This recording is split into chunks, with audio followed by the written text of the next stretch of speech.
I want you to think for a moment about the last time you experienced failure. Ugh, that's a hard thing to think about.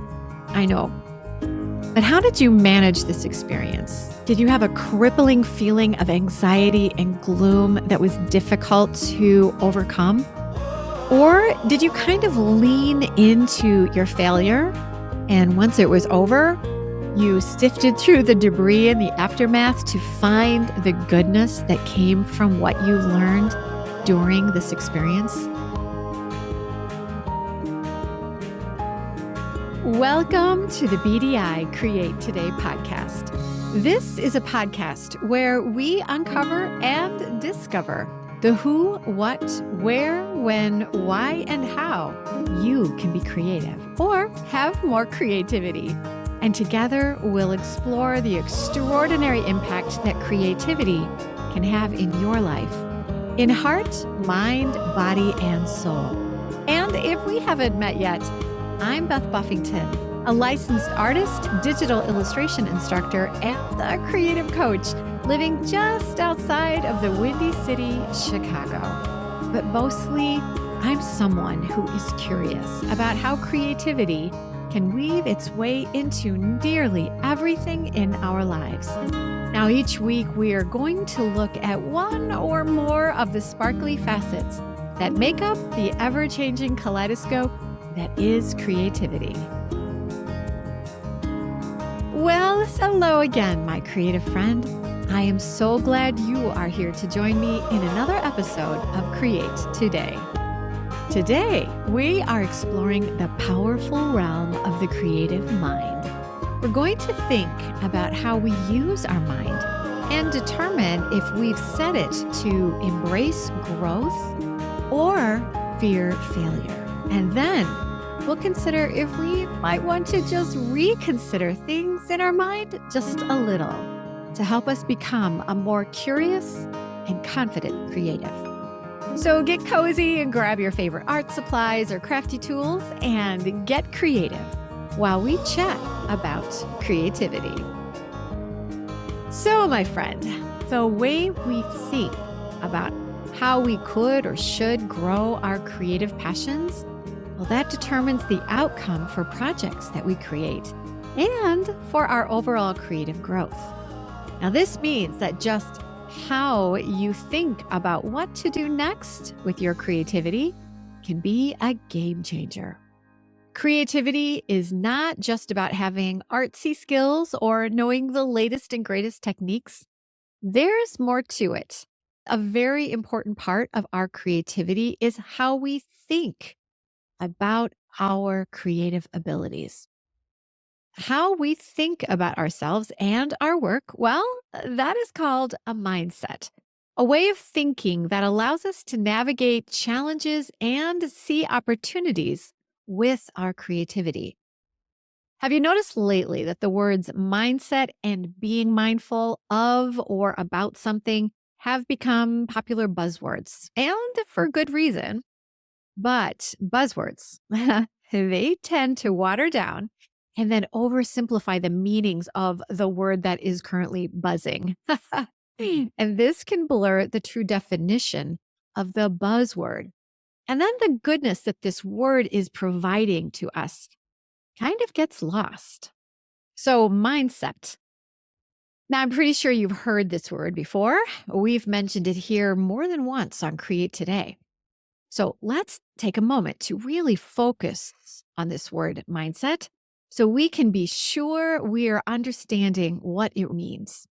So let's look at the definition and then look at how our creativity can change for the better if we understand how we can creatively use the definition of the word mindset.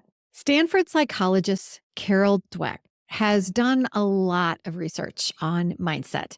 And she pretty much wrote the book about it. Her book is entitled Mindset. So check it out to get a really deep dive into what we're going to talk about today. Here's how Carol Dweck defines the word mindset. Your mindset is a set of beliefs that shape how you make sense of the world and yourself. Dweck then goes on to say your mindset is pivotal in determining what your goals are and whether you achieve them. Mindset plays a significant role in determining achievement and success.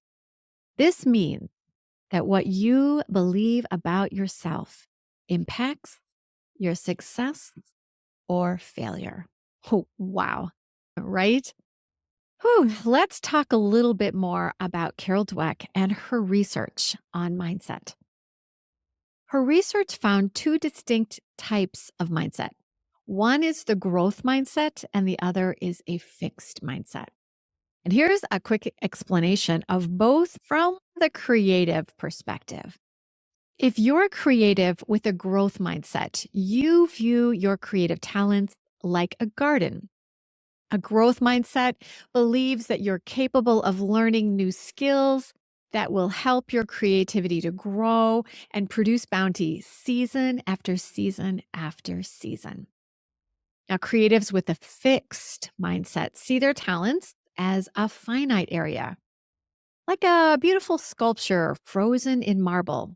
It's a masterpiece, but it is one perfect sculpture that cannot be more. A fixed mindset believes that capabilities are finite. Dweck gave an example of this about students she had researched who had choices to make about learning. Those students with a fixed mindset were cautious about areas they had not yet experienced. They measured success by receiving a positive end result, such as getting an A each time they chose an experience. So they tended to be more cautious about not doing well with a chosen experience. And they pretty much avoided anything that could bring failure. So, new subjects, techniques, software, meeting new types of people, or visiting unknown places, well, that would make them skittish and nervous, maybe anxious, because they feared they wouldn't be good at doing that new thing. And so they were fearful of failing. Now, students with a growth mindset in Dweck's research were a little more keen to learn new ideas. They were less likely to feel pressure to be perfect, and they didn't measure success by the perfect outcome. To them, success was being challenged with new thoughts and experiences, meeting new and different people, or visiting new places while they learned. And so to them, the outcome was less important than what they learned during that new experience. Now, taking a look at fixed and growth mindsets, when I look back at myself, I mean, we're talking way back as a student, that's way back. I can see that I definitely had a fixed mindset. When I was in college to complete my degree in art, I had to choose a few classes that were outside of my concentration of graphic design and illustration. Now, these were types of art classes like sculpture, jewelry making, fibers, art history. And one of the options I had to choose from was glass blowing. Now, to this day, I find glass blowing to be really intriguing. And I, at that time, was so tempted to take this class. Now, let me tell you a little bit about myself at this time in my life. I was very dialed into my GPA and putting together a great portfolio so I could get a job after graduation. So, when choosing whether or not I would take a class on learning how to blow glass, here's how I made my decision at this time in my life. First, I loved the idea of learning to blow glass. So my heart was saying, let's do this. But I had heard that the glass blowing instructor was, well, a little hard to please. He expected a lot from his students. And this made my mind think, what happens if I'm not good at blowing glass? What if the instructor doesn't like my work? Should I take a class that is so risky? If I fail, will my GPA suffer? Because I had no reason to believe I could maybe be good at blowing glass. And I thought the instructor was not likely to give out grades, good grades, for, hey, nice try, Beth. I decided I couldn't risk taking this glass blowing class. Now, looking back, right now, I would tell college Beth, put caution to the wind, girlfriend. Be brave. Go learn how to blow glass because glass blowing is not something you'll be able to try again for a long, long time, or maybe ever. And how fun would it be to say that you would experience such an exotic class? One class isn't going to completely tank your GPA. And what if you are really good at blowing glass? You'll never know if you don't try. If I could have had a growth mindset about glass blowing, I would have taken the class and I would have immersed myself in the intrigue of stretching molten glass into amazing shapes and objects. And I wouldn't have cared how good I was. I would have just allowed myself to enjoy having this incredible experience. And who knows, I might have been great at it, but I'll never know. My mindset was fixed, and I told myself failure was not an option. You may not take glass blowing class, Beth. Now, Carol Dweck's insights about mindset provide us with valuable advice about how to embrace a positive attitude that will help us navigate growth in our creative journey. Think of her research on mindset like coming to a fork in your creative path where you have a choice between two distinct directions. Now, one choice on your path is pursuing your creative passion with a fixed mindset that's not going to allow you a lot of failure or maybe any failure. You need to play it safe. You want to stay safe with what you know and who you know because you don't think you have much room to grow. Now, the other choice is pursuing your creative passion with a growth mindset. Here, you look to embrace new learning. You are open to meeting new people and going to new places. Think about what you are encountering right now with your creativity. Take a moment and consider which mindset you are using with the choices that you're making about your creative pursuits. Will your mindset help you grow and nurture your creative passion and build your confidence? So let's talk about why I am talking about mindset today. I usually bring topics to Create Today that are tugging on my thoughts and have been or are right now applicable to my own creativity. So, since I've learned about these two mindsets, I have taken a look at myself and I've realized that I have morphed my mindset from solidly fixed to one that is including more growth. So, in looking at the last 10 years of my creative life, I can see how I started to embrace new perspectives and possibilities in my professional creativity.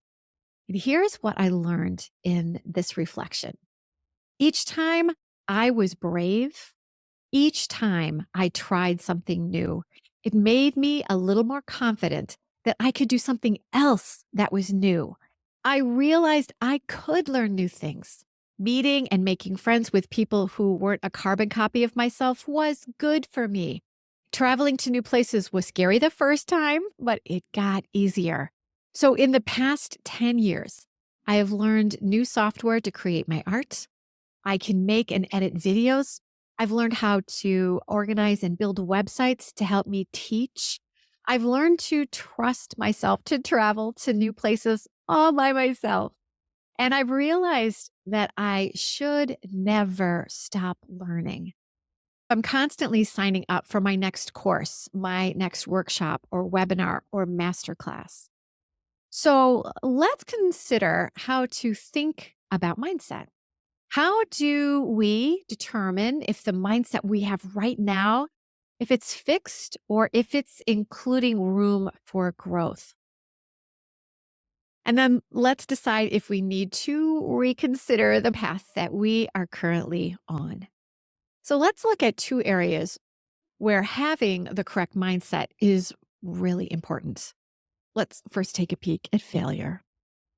I want you to think for a moment about the last time you experienced failure. Ugh, that's a hard thing to think about. I know.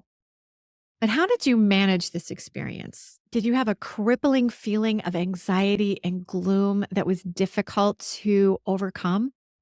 Or did you kind of lean into your failure? And once it was over, you sifted through the debris and the aftermath to find the goodness that came from what you learned during this experience. So you could take what you learned and you could adapt and then become stronger for the next time failure knocks on your door. Because, my friend, failure is going to come a knocking. It just happens, right? So studies show that creativity actually thrives when we loosen our grip about the fear of failure. And many, many great ideas have been discovered because of an absolutely spectacular failure. And even if a great idea isn't discovered with each failure that we have to endure, new knowledge is added and strength is built through the lessons that we learn. And now let's look at the importance of having an open mind. When we are willing to explore and decipher and appreciate new or different ideas and perspectives, that is incredibly beneficial for us. When our minds are open to new ideas, people, and places, that's when we are most likely to discover that fabulous solution that came to us from a completely unexpected place. When we open our hearts and our minds to new learning, we become willing to experiment and get messy with new ideas. An open mind discovers those solutions we would have never guessed were possible, especially if our mind was fixed and we believed there wasn't room to include new thoughts that allowed for additional growth and learning. So, are you thinking, maybe it's time to shift my mindset a little bit towards something that allows for growth? Let's recap a bit. A growth mindset is always replenishing itself and it is expanding its boundaries. A fixed mindset fears that there is an end to the depth and the width of one's talents. If our mindset is fearful of an outcome that might involve failure, we miss the unique experiences that can be enjoyed, even if we aren't naturally amazing at whatever it is we might be trying for the first time. Like, for instance, learning to blow glass. So, how does one move from a fixed mindset to a growth mindset? There isn't a manual that comes with us that will show us how to toggle from one to the other. And I also imagine that there is a range where we'll find us migrating from fixed to growth. Let's discuss some practical ways so we can move to a growth mindset. So grab your pen and paper and let's make a list. Number one, embrace playfulness. My friend, do not forget to play. Incorporate elements of play and experimentation into your creative process. That could mean dancing to your favorite music, singing in the car, just putting your hands into your paint, whatever feels a bit whimsical, childlike, or frivolous. It's in these lighthearted moments when breakthrough ideas can occur. And number two, surround yourself with inspiration. Create a space that fosters creativity. And then look, gather, and collect inspiration that you can bring to your creative space. And surround yourself with inspiring visuals and books and objects. The environment that we inhabit plays a significant role in shaping our mindset. Number three, create daily. I know we talk about this all of the time, but establishing even a small amount of time to create each day will kickstart your creativity and keep it moving and growing. So, whether it's journaling or sketching or brainstorming, these moments of creativity will signal to your mind that it is time to create, time to expand, time to grow. Number 4, continuous learning. Now, I have saved the best for last. My friend, keep learning new things and stay hungry for knowledge. Attend workshops, take courses, and seek out opportunities to expand your skill set. Network with other creatives and embrace their differing thoughts about creativity. The more you learn, the more you know. The broader your creative network, the more outstanding your creative passions will become. So, my friend, consider joining the Create Today community. We are always doing something new to grow and expand what we know, who we know, and how we do it.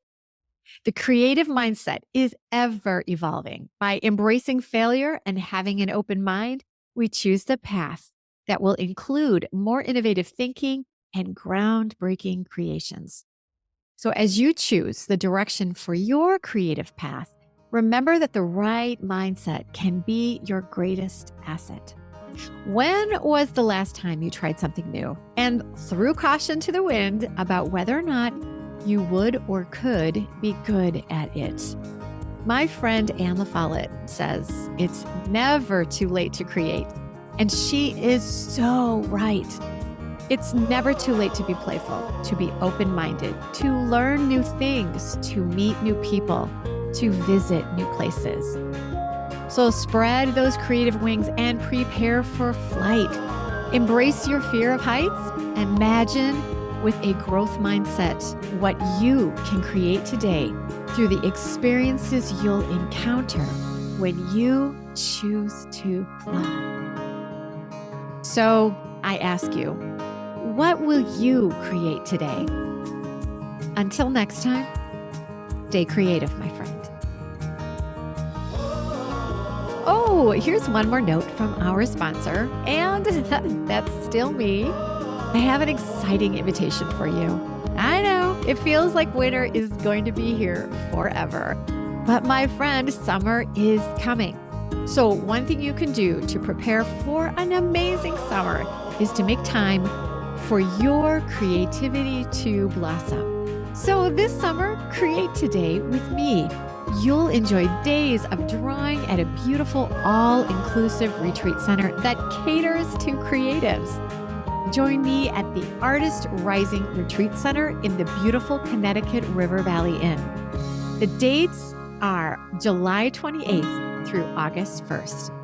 I'll be guiding you through my creative process of taking photos of flowers, drawing and stylizing your beautiful flowers, and then making zenfully gorgeous flower mandalas, all in Procreate. This will be an amazing adventure for anyone interested in learning Procreate. And for my Procreate enthusiasts who are just looking to get away, you will be blissed out with the joy of creative relaxation. The inn is beautiful and will serve you amazing food and drink. And all you need to do is relax and be creative.